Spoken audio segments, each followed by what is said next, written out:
La Feria del Libro 2020 en su versión virtual, del 23 de octubre al 4 de noviembre, con autores como Mariana Enríquez, Gil Lipovetsky, Ana María Ochoa, Alaide Ventura, Olga Bornart, Remedios Zafra, Ángeles Mastretta, Arnoldo Kraus, Ana Clavel, Daniela Tarazona, Francisco Hinojosa, Roger Bartra, Janet Clariont, David Pastor Vico, Rodrigo Bastidas, Alejandra Olivas y muchos más. Únete a nuestros conciertos con Los Vikingos del Norte y Lo que era Tradición. Conoce nuestros espectáculos como General Cancardi, Chucos Suaves del Mictlán y Pecata Minuta. Disfruta de todo lo que la Feria del Libro 2020 trae para ti.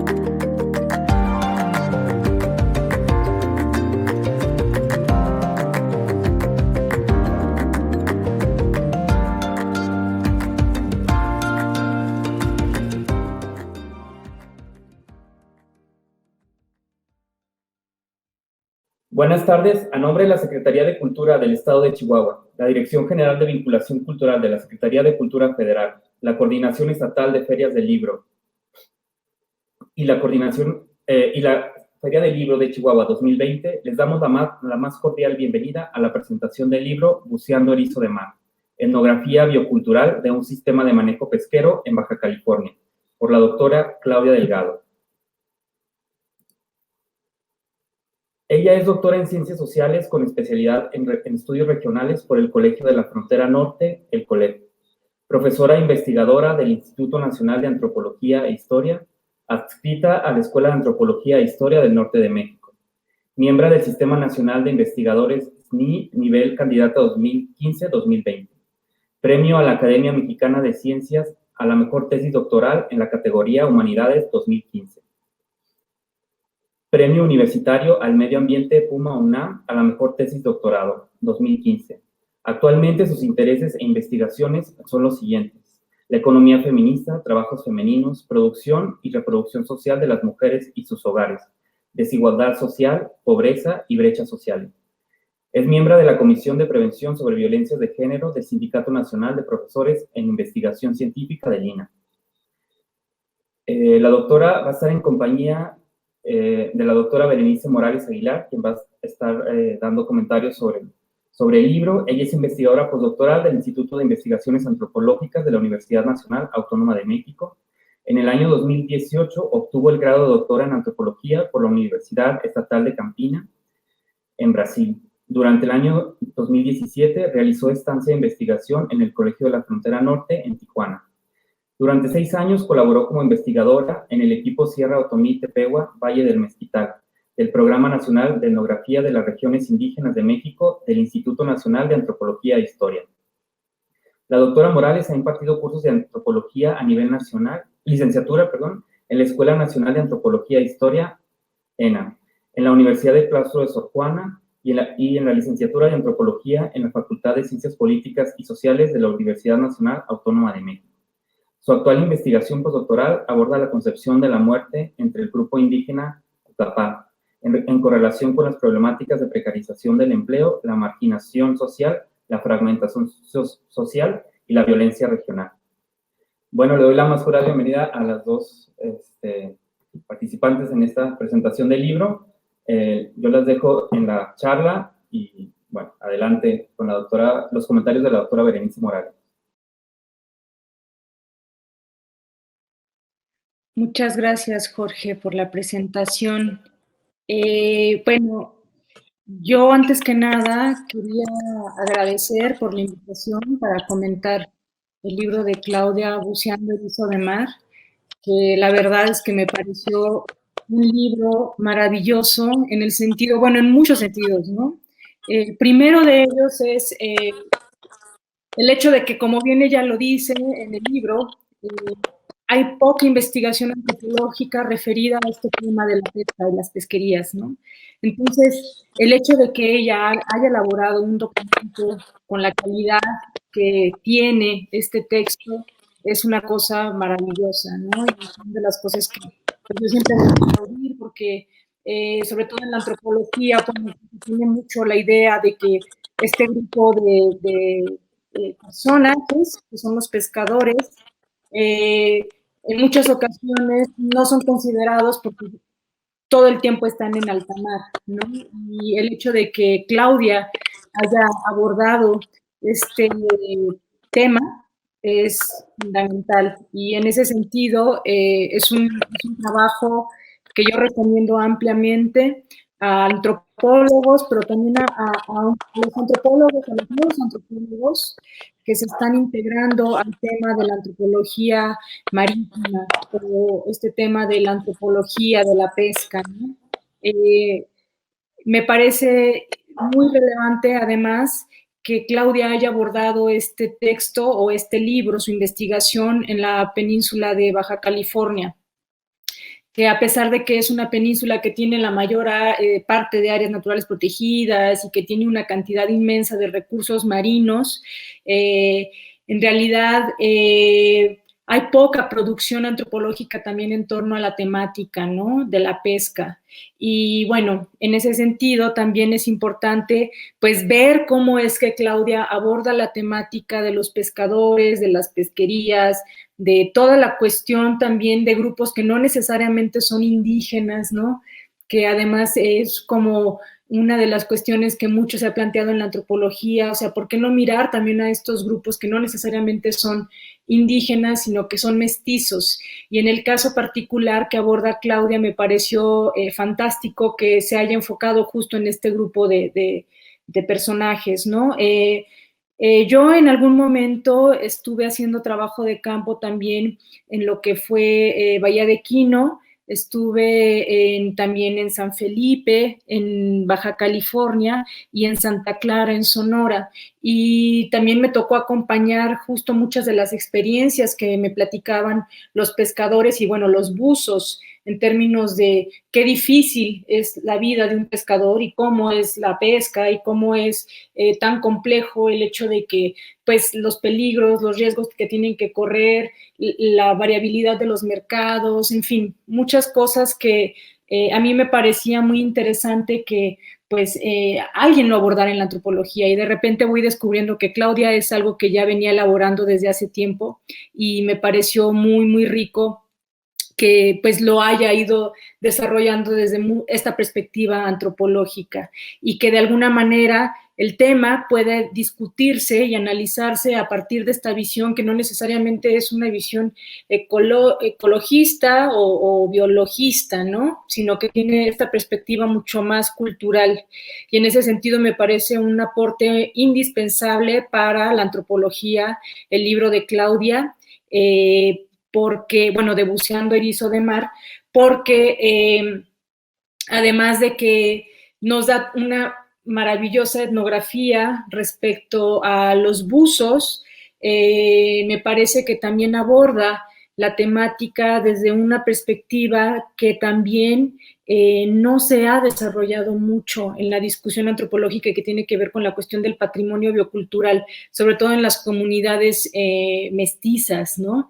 Que es un panorama teórico que se ha utilizado mucho en cuanto a comunidades tradicionales o comunidades indígenas, pero que justo Claudia lo pone en un libro donde dice que no necesariamente tiene que ser un campo de análisis que represente solo el KCP que dice Toledo y que también dice Narciso Barrera Basols, que es lo de cosmos, corpus y práctica, vinculado a las tradiciones indígenas, sino que también tiene que ver con cómo van construyendo y cómo se van apropiando del territorio estas comunidades y que no necesariamente son indígenas, sino cómo se van apropiando de estos espacios marinos y terrestres. Y en ese sentido, me parece también una propuesta muy interesante de Claudia, en el sentido de que cuando habla de territorialidad, no se refiere únicamente a esta porción de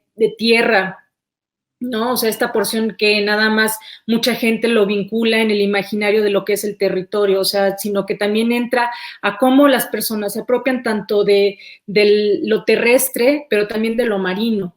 Entonces, esta conjunción que es así importantísima en términos de cómo se va construyendo la territorialidad, es uno de los aportes que presenta este libro. Y bueno, otra cosa que también hay que aplaudir muchísimo es el hecho de que, bueno, Claudia es mujer, ¿no? Y realizar trabajo de campo con pescadores, que, bueno, como ella presenta en el libro, es una actividad predominantemente masculina, es una tarea, pues es muy reconocida porque para empezar es difícil que como hombres te tengan confianza siendo mujeres, ¿no? Y entonces cuando uno va leyendo la etnografía de Claudia, te vas dando cuenta de la empatía que estableció con los mismos pescadores, ¿no? De lo buena antropóloga que es, o sea, que no nada más es de que se fue y recogió datos, sino que el hecho de que ella pudiera obtener toda esa información etnográfica significó mucho esfuerzo, ¿no? No solo como antropóloga, sino también como antropóloga mujer. Entonces creo que es algo que también se tiene que reconocer mucho del libro de Claudia. Y bueno, sobre todo en estas comunidades pesqueras, que también, no sé si, bueno, ya nos platicará, pero en algunos lugares el hecho de ser mujer también evita que no suban o no permitan que suban las mujeres a las pangas, porque hay una serie de, pues también de creencias, ¿no? Y que tiene que ver justo con este corpus, de pues la suerte que trae la mujer, depende de cada lugar, ¿no? Pero cuando veo incluso las fotografías, que son unas fotografías divinas en el libro, que van dejando muy claro todo lo que Claudia estuvo viendo durante su investigación, o sea, te das cuenta de la empatía que pudo establecer con estos personajes, ¿no? Entonces, es algo que creo que es muy importante de reconocer de este libro, y además es un libro que va llevando al lector perfectamente durante la lectura. Uno lo puede leer con un agrado y una satisfacción que realmente es difícil encontrarlo en todos los libros. Me parece que la forma de la escritura de Claudia invita a que el lector se vaya involucrando cada vez más y quiera saber más, ¿no? De hecho, yo conforme iba leyendo, como que me iba preguntando cosas, pero luego Claudia las iba respondiendo. Y un dato que me pareció interesantísimo, por ejemplo, fue el dato de la guerrerense en Ensenada, que, bueno, ella habla justo de esta parte del patrimonio biocultural, ¿no? Y ella se enfoca en los buzos pescadores del ejido Coronel Esteban Cantú, en Ensenada, Baja California. Y para empezar, Claudia se pregunta si existe un sistema de manejo de los recursos pesqueros articulado a la construcción de una cultura tendiente a prácticas y comportamientos sustentables. Y también pregunta cómo podemos comprender el papel de la cultura en el desarrollo de los sistemas de manejo de los recursos pesqueros, así como en su articulación con la comunidad y los pescadores. Y es así que ella empieza a enfocarse al sistema de los recursos y a los conocimientos de los pescadores. Y en ese sentido es que empieza a enfocarse mucho a la cuestión cultural, ¿no? Ella da énfasis a esta dimensión cultural del sistema de manejo de los buzos del ejido Coronel Esteban Cantú. Entonces, bueno, ella trabaja o se enfoca justo con los buzos que trabajan con o extraen la gónada del erizo rojo y morado, que es el aparato reproductor de este equinodermo, y bueno, una de las cosas que ella va abordando en la investigación es que esta gónada se destina mucho para la exportación del consumo de países como Japón, China, Corea y Estados Unidos, sobre todo en Japón. Pero lo que yo quería decir en torno a lo de la guerrerense, que es esta mujer que ofrece las tostadas de erizo en Ensenada, es que cuando yo llegué en Ensenada, cuando yo estaba en Ensenada, pues también me tocó comer erizo y empiezo, como que no sabía, porque es el único lugar donde se puede comer, ¿no? Entonces yo les preguntaba a las personas si lo comían y me decían que no, entonces no sabía como por qué razón entonces ella lo cocinaba, incluso ese tipo de pequeños datos interesantes, que podrían no serlo, pero que lo son el tipo de cosas que podemos ir encontrando a través de la lectura del libro de Claudia, ¿no? Entonces, bueno, es un libro que tiene 6 capítulos y es un libro que está muy bien estructurado en el sentido de que va construyendo una antropología marítima desde el desarrollo de la primera antropología marítima o de la pesca hasta la actividad pesquera a nivel internacional, nacional, y después lo va focalizando más a la parte de Baja California y después particularmente a Ensenada, ¿no? Entonces, lo que nos presenta Claudia es todo un desarrollo teórico también en torno a esto que les venía platicando sobre el enfoque del patrimonio biocultural, que de alguna manera es un enfoque teórico que se ha venido desarrollando mucho con enfoque a las comunidades indígenas, y cómo este enfoque de patrimonio cultural desarrollado por Eckhart Bock y que tiene que ver con este esquema de corpus, praxis, y que, bueno, también retoma el esquema de Toledo y Barrera Bassols con el de Cosmos, ¿no? Entonces, cómo justo Claudia aborda esta parte del cosmos en particular, que tiene que ver con el sistema de representaciones en la construcción de la territorialidad de estos pescadores. Y esto es fundamental remarcarlo porque cuando habla de la territorialidad, Claudia, y que me parece fundamental entender, se refiere justo a cómo los pescadores de este ejido pues se han ido apropiando de los recursos, se han ido apropiando del territorio, pero que además han ido en contra de estos planteamientos pues que se venían dando con la tragedia de los comunes, ¿no? Que venía desarrollando Harding y que de alguna manera es cuestionado por Elinor Ostrom con esta cuestión de cómo los agentes locales pueden llegar a dirigir y administrar de forma efectiva sus propios recursos naturales de uso común, ¿no? Entonces, se pone en tela de juicios esta propuesta de Garrett Hardin, subrayando que existe la dificultad para la acción colectiva y para los propios usuarios, para que los usuarios puedan manejar sustentablemente los derechos de propiedad o manejar los recursos de manera adecuada, ¿no? Entonces, Elinor Ostrom lo cuestiona y demuestra que hay muchas experiencias exitosas sobre la autoorganización de los agentes locales y la gestión de sus recursos naturales. Y en ese sentido, creo que va dirigida hacia esa perspectiva la investigación que va desarrollando Claudia. O sea, lo que nos muestra Claudia es, en efecto, un ejemplo de éxito de una comunidad de pescadores organizada que ha podido manejar los recursos naturales marítimos, ¿no? Y sobre todo, cómo se va construyendo la territorialidad a partir de las mismas actividades que van desarrollando en el mar y con las actividades que también van desarrollando en la parte terrestre. Entonces, es un aporte fundamental para la antropología en el sentido de que nos demuestra justo uno de estos casos exitosos, ¿no? Porque también históricamente se habla de que los pescadores pues son depredadores de la naturaleza, que son los que se están acabando los recursos, han habido muchos problemas con muchos pescadores en el sentido de que se les van quitando los permisos, cada vez se les quitan más los espacios de pesca.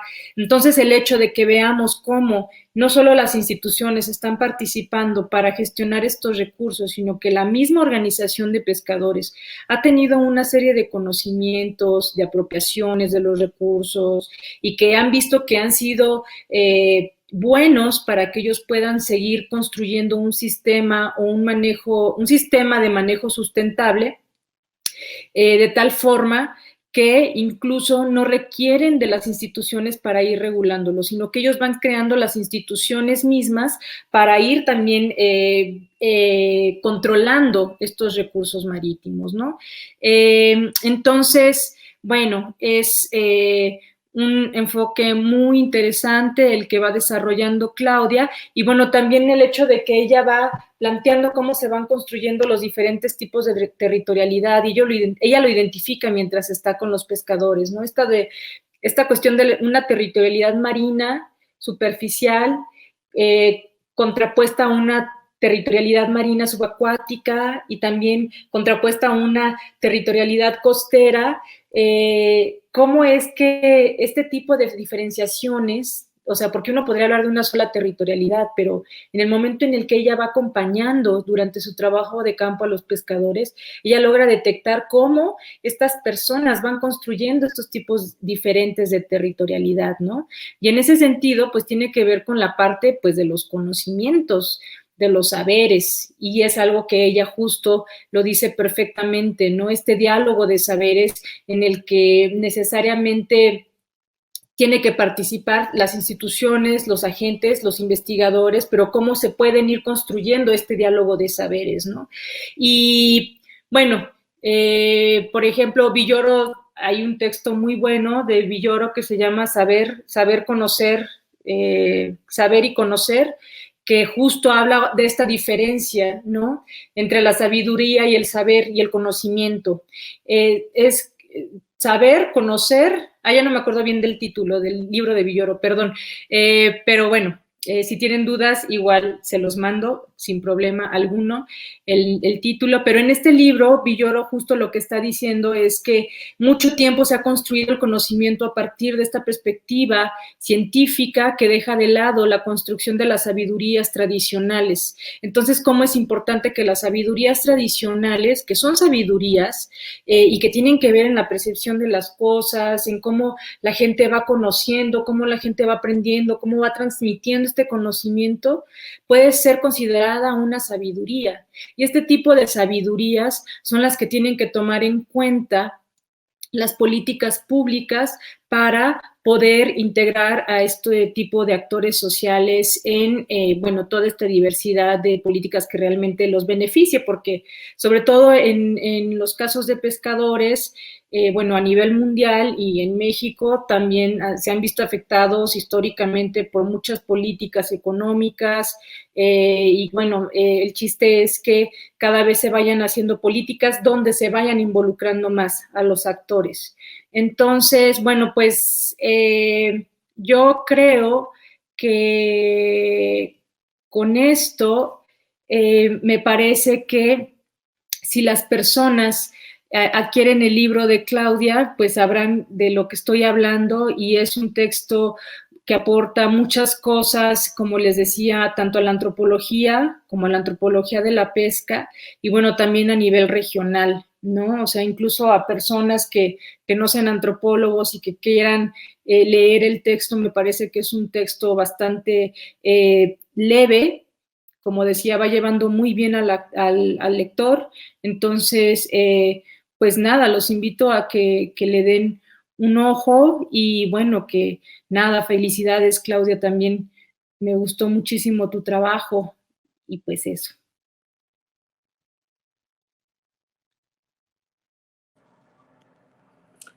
Muchas gracias, Bere. Pues, ¿qué puedo yo decir? Bueno, primero voy a enseñar aquí la portada del libro porque luego ahora con estas formas en que presentamos todo virtual, como que se pierden ciertos detalles y es importante que conozcan el libro del que estamos hablando. Es este precisamente. Y pues sí, se llama Buceando Erizo de Mar, etnografía biocultural de un sistema de manejo pesquero en Baja California. Quiero primero que nada, pues ya les mostré el libro que estamos presentando, y ahora quiero aprovechar para agradecer pues a los organizadores y organizadoras de la Feria del Libro aquí en Chihuahua por la invitación para que hiciéramos la presentación de esta publicación, y por supuesto a la doctora Berenice Morales por su amable y cariñosa lectura, ¿sí? Bere y yo somos colegas. Bere es también antropóloga y tiene además mucha experiencia de trabajo en comunidades costero-pesqueras, y por eso la invitación de la lectura y de su comentario, porque pues quería justo como queríamos tener esta lectura y esta visión desde alguien con experiencia, con bastante experiencia en estos temas de las culturas costero-pesqueras. Es muy probable que las personas que estén viendo ahorita la presentación se pregunten, pues, cómo alguien de Chihuahua, en un desierto, en un estado donde no tenemos mar, pues anda haciendo estas cosas desde la antropología, pero además en estados del noroeste, en Baja California. Y pues digamos que la historia empieza hace ya más alrededor de 20 años, precisamente empezando a hacer trabajo de investigación en Sonora, en el litoral sonorense. Y como decían ahorita en la lectura de la trayectoria curricular, pues la tesis, digamos, doctoral de las que les hablaba, que se mencionaba, precisamente es la que da como origen a este libro, ¿sí? Aunque en el libro integré algunos otros aspectos de otras investigaciones que he realizado en Sonora, sobre todo, pues básicamente refiere a una propuesta analítica para abordar la dimensión cultural, como ya decía también ahorita muy bien Bere, de los sistemas social ecológicos, ¿sí? Precisamente en estos temas de la relación, digamos, donde queremos indagar sobre la forma en que las personas se apropian y establecen cierta valoración sobre sus entornos naturales, sobre sus recursos naturales, pues se han desarrollado distintos modelos, distintos enfoques, algunos mucho más biologicistas y ecologistas, como también lo mencionaba muy bien Berenice, y algunos otros que tienen más bien un alcance de análisis muy desde la economía, ¿sí?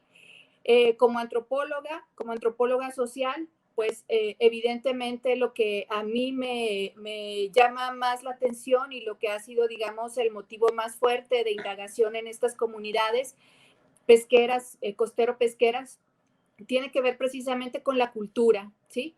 A menudo pensamos la cultura, por ejemplo, en términos más de, sobre todo en ámbitos rurales, más en términos, por ejemplo, de las comunidades indígenas, de ciertos aspectos de la cultura que además desgraciadamente se han folclorizado para los grupos indígenas.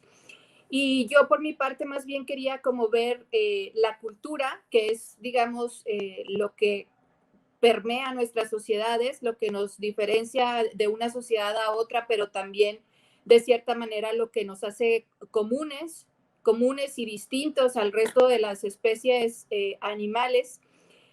Lo que me interesaba precisamente era abordar y proponer una forma de analizar y de enfatizar estos elementos estrictamente culturales que permean la forma en que estos pescadores se apropian, se adaptan, transforman los recursos naturales que están a su alcance.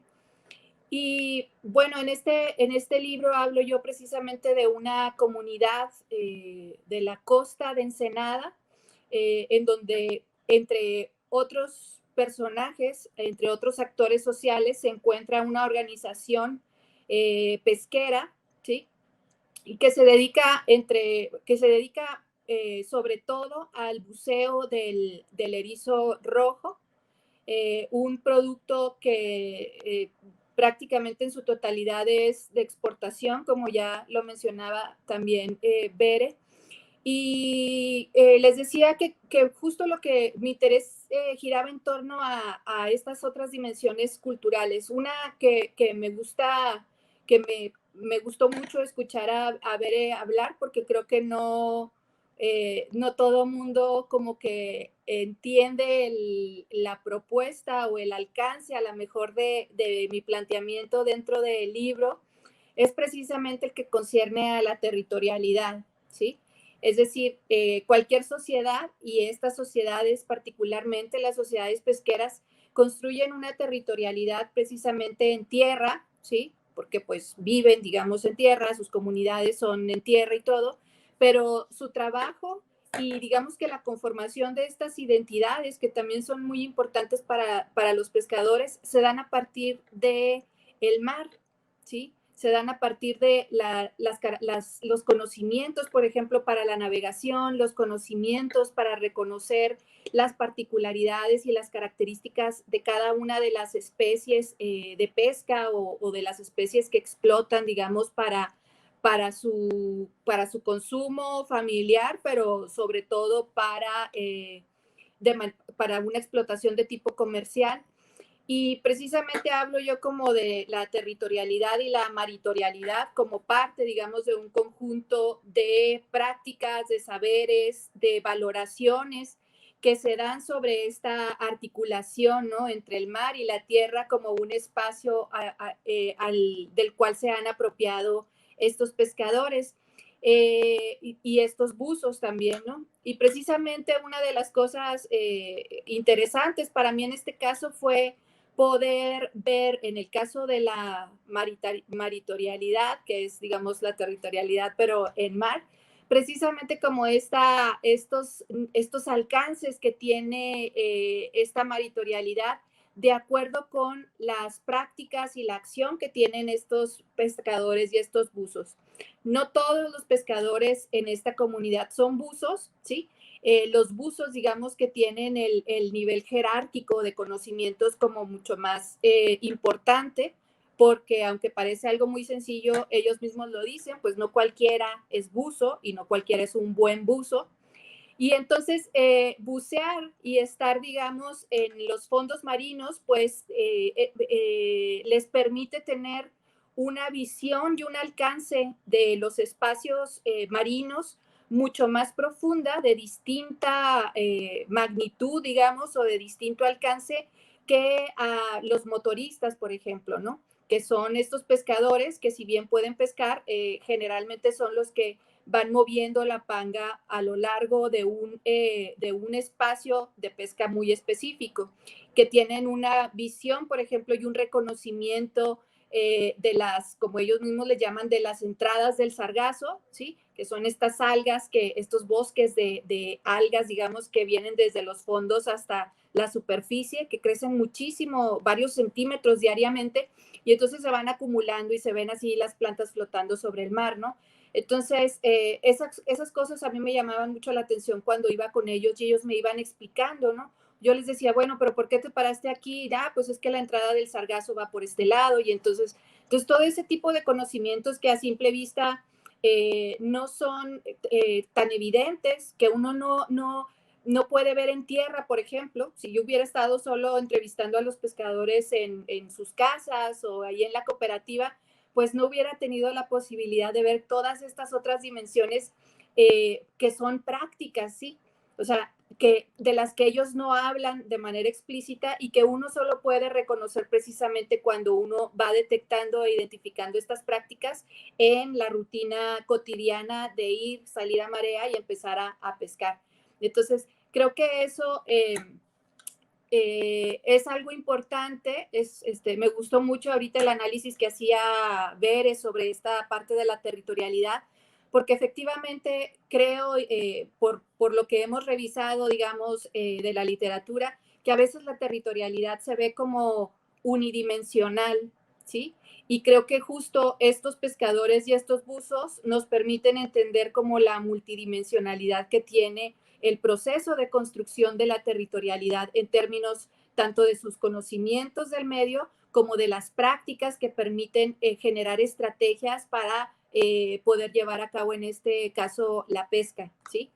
Y bueno, les comentaba ahorita que podrá ser extraño que ande una antropóloga por allá, pero creo que finalmente tiene que ver con las posibilidades también que tenemos y que hemos tenido dentro del Instituto Nacional de Antropología e Historia de poder desarrollar, digamos, diversos proyectos de investigación que no solo atañen, digamos, a ciertos grupos indígenas o a ciertos grupos, a cierto tipo de investigación por ejemplo, sobre el patrimonio cultural en el estricto sentido, sino que nos permite también ampliar desde la visión antropológica, pues nuestro marco, digamos, de análisis, y nos permite movilizarnos de tal forma que podamos o que podamos seguir consolidando las investigaciones que hacemos sobre diversos ámbitos culturales de nuestro país y del norte y noroeste.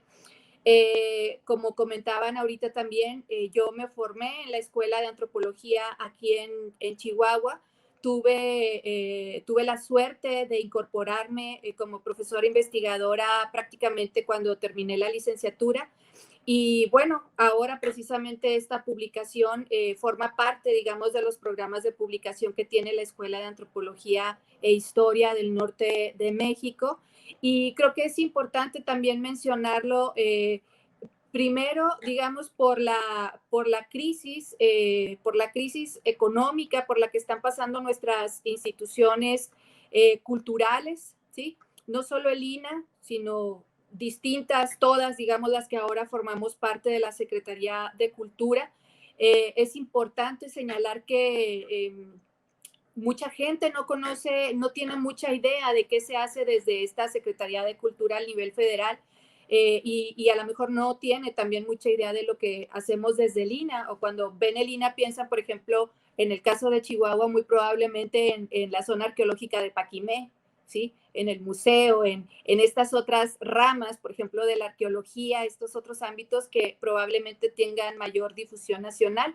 Sin embargo, como investigadora y como profesora del instituto y de la Escuela de Antropología, pues yo reconozco, digamos, el interés de nuestras instituciones, de la escuela, por supuesto, y del INA, por seguir publicando, por seguir dándole alcance de divulgación a estos productos pues, que además tienen de sí como toda una trayectoria y llevan muchos años también de investigación.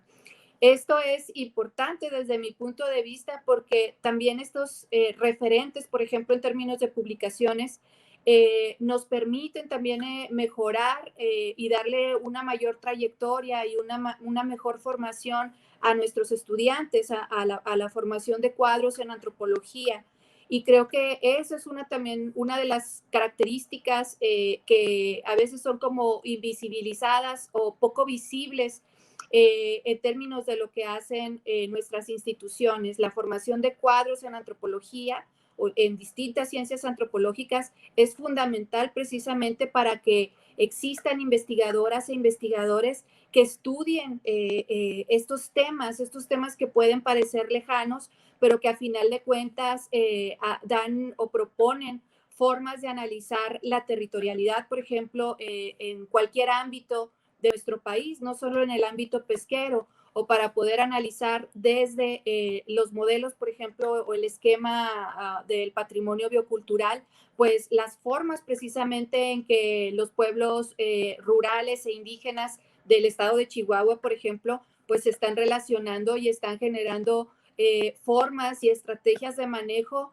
a contracorriente de los sistemas económicos o del sistema económico que a veces como que rebasa, digamos, estas formas de organización y estas formas tradicionales de producción de los alimentos, por ejemplo, ¿no? Entonces, es un libro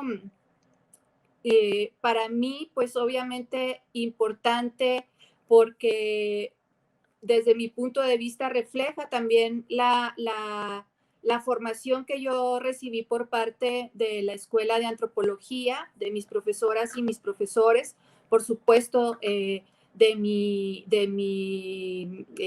gran maestra, la doctora Dode, y que espero, digamos, que permita también que otros estudiantes y otras estudiantes tomen, digamos, estos caminos como para la indagación de la cultura en ámbitos o en espacios donde generalmente no se pone énfasis en lo cultural, ¿sí? Este tema, por ejemplo, de los sistemas y justo por eso lo dejé yo en el título, ¿no? Porque Cuando oímos hablar de sistemas de manejo de recursos, generalmente nos remitimos a los biólogos, a los ecólogos, porque a final de cuentas es un campo de estudio que ha estado primordialmente abordado por estas disciplinas. Y justo lo que yo quería hacer es decir, bueno, estos estudios están muy bien, pero hay algo que no estamos contemplando y es precisamente esta dimensión social de la que hablaba, por ejemplo, también ahorita muy bien Bere, que tiene que ver con las instituciones y las formas de organización y de manejo de los recursos comunes, ¿sí? Es decir, que no tienen un dueño, un propietario individual, pues los peces, los erizos se mueven, digamos, en el océano, no hay una forma de cercar ahí, así como ponemos aquí los cercos para el ganado, pues allá no hay una forma como de encerrar los peces o todos estos recursos que se denominan comunes, ¿no? Entonces, esa, digamos, como la dimensión social, pero también esta otra parte de lo cultural que es muy importante. Aunque estos grupos, aunque estos pescadores y estas pescadoras, que además ahora ya también se están visibilizando, las habíamos dejado como muy al margen de la discusión y de la etnografía de los pueblos y las comunidades pesqueras, podemos, digamos, ver cómo estos pescadores y estas pescadoras, sin ser indígenas, sin tener años y años de organización, a final de cuentas también generan estrategias, a final de cuentas también generan conocimientos muy específicos y conocimientos muy generales que tienen que ver precisamente con la relación cotidiana hacia este entorno medioambiental. Yo, por ejemplo, una de las cosas también que veía que me llamaba mucho la atención, que sigue siendo como de mis cosas favoritas, digamos, de mis elementos favoritos cuando voy a las comunidades pesqueras, es la forma en que los pescadores y las pescadoras piensan o refieren al mar, ¿no?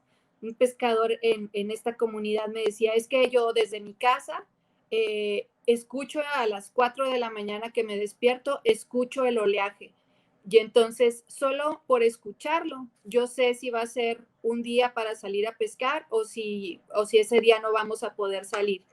Y entonces tiene que ver con eso, ¿no? Con esa forma tan cotidiana, ese conocimiento, esa percepción tan fina de cómo está el oleaje, qué tan fuerte está el oleaje como para saber si van a poder salir a pescar o va a ser muy riesgoso porque hay fuertes vientos o porque lo más seguro es que vaya a haber lluvias a media mañana. Entonces, esos detalles, digamos que los puede uno ir rescatando, los puede uno ir identificando, pues justamente de las pláticas y las conversaciones con estos pescadores, ¿no? Y con las familias en general. Y por supuesto no quiere decir que uno solo vaya y tenga charlas y entrevistas, así nada más, ¿no? Pues obviamente la antropología trae consigo también toda una serie de métodos. Ahorita me encantó también lo que decía Bere, esta identificación, este reconocimiento de lo que implica para una mujer estar en un ámbito eminentemente masculino, porque pues efectivamente no es tan sencillo como pareciera, ¿sí? Hay ciertas ventajas, porque sobre todo los pescadores como que son presumidones, ¿no? Entonces claro que les gusta lucirse y todo cuando va una antropóloga ahí a ver cómo trabajan, pero luego es muy importante ver también cómo uno, de alguna forma, uno va integrándose, digamos, ahí a la cotidianidad de ellos y de sus familias, ¿no? Entonces, luego todas las pláticas que uno tiene con las mujeres, o luego incluso entender, por ejemplo, ciertos miedos, ciertos procesos que les plantean también cuestionamientos a ellos mismos, ¿no? Como, por ejemplo, una de las cosas que yo menciono tiene que ver con el envejecimiento de los pescadores, ¿sí? Este dilema de los pescadores de, por una parte, tener la posibilidad de enviar a sus hijos a estudiar para que no tengan esa vida tan dura como ellos mismos, como ellos sienten que ha sido su vida, pero a la vez también quieren transmitir todo su conocimiento, su tradición, su amor por el mar y por la pesca a sus hijos. Entonces, están constantemente como en ese dilema de queremos que salgan, que se preparen, que tengan una mejor vida, pero también si salen todos estos jóvenes y estos hijos de los pescadores, ¿quién va a terminar después de que ellos dejan de trabajar? ¿Quién continúa pescando, no?